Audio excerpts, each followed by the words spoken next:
Parashat Vayikra begins with a description of a sacrifice that could help to bring people closer to God and further away from their own shortcomings.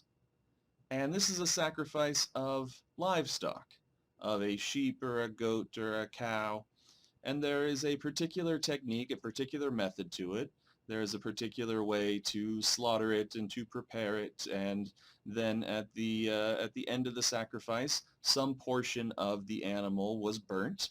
And the text describes the product of that burning as a reach nichoach, a pleasing odor before the Lord.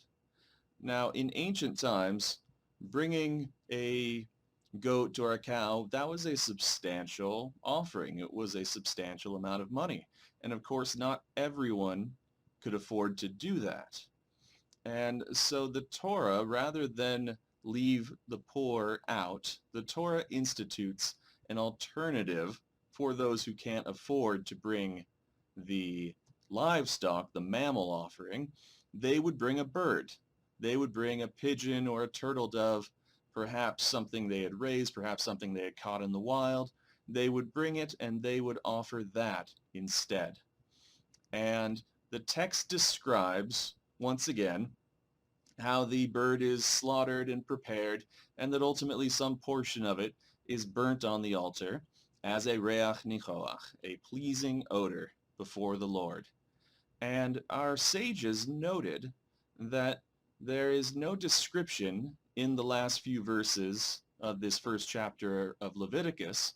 There is no description of what preparation is made for the feathers.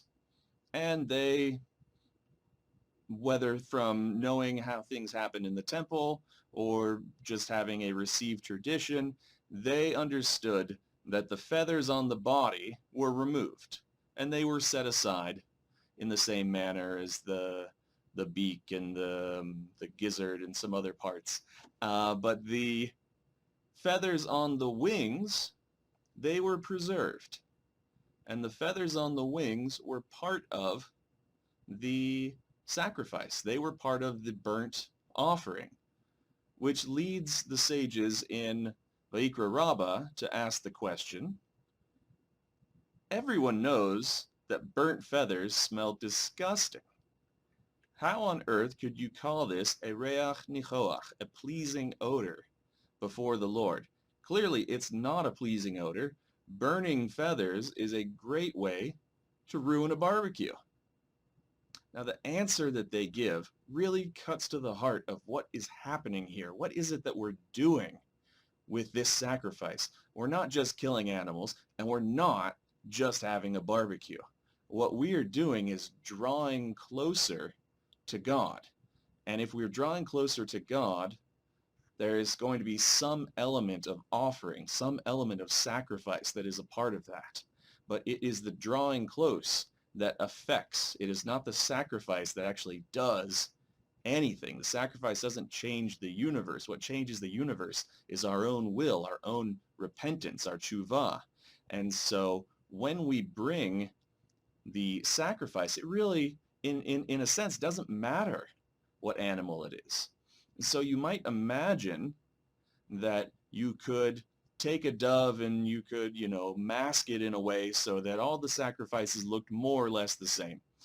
Someone looks at this and they say, oh, that's clearly a goat, but maybe this one's a baby goat, or maybe I don't know what this is. But you hide the fact that it's a dove. You remove the wings entirely. But our tradition says, no, don't do that. Not only should you leave the wings on, you should leave the feathers on, and you should orient them in a sort of beautiful pattern so that everyone who looks at this burnt offering knows that it is the burnt offering of a dove or a pigeon, that this is a beautiful mitzvah. This is a beautiful thing that is being done, and the beauty of it is in the feathers, in the wings. They're not to be hidden. And we ask the question, isn't this shaming the poor person? To say, here's mine, and mine's a cow, and there's yours, and you brought a dove because you're a poor person, and we're sort of mocking them or laughing at them, and that is a danger. That is a danger. But the tradition says, No, on the contrary, there is something absolutely beautiful about bringing a bird when that's all you can afford. And Vayikra Rabbah goes on to tell the story of a king of Israel who brought 1,000 animals to be sacrificed in one day, and he gets bumped in the sacrificial order so that a poor person can bring a couple of doves. And the king learns about this, and he's quite upset until the high priest explains to him that this poor person was bringing what he had.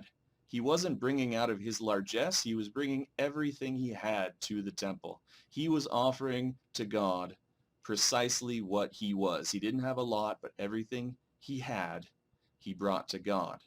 And the beauty of that sentiment is found in the beauty of a dove's wings. When we find that we don't have everything that we could have hoped for, we still have something. And Vayikra tells us that whatever we have, we ultimately owe it to God. And it is ultimately our responsibility to give thanks, to ask for forgiveness for our shortcomings, and to try to use what we have, to use our lives, to draw closer to God.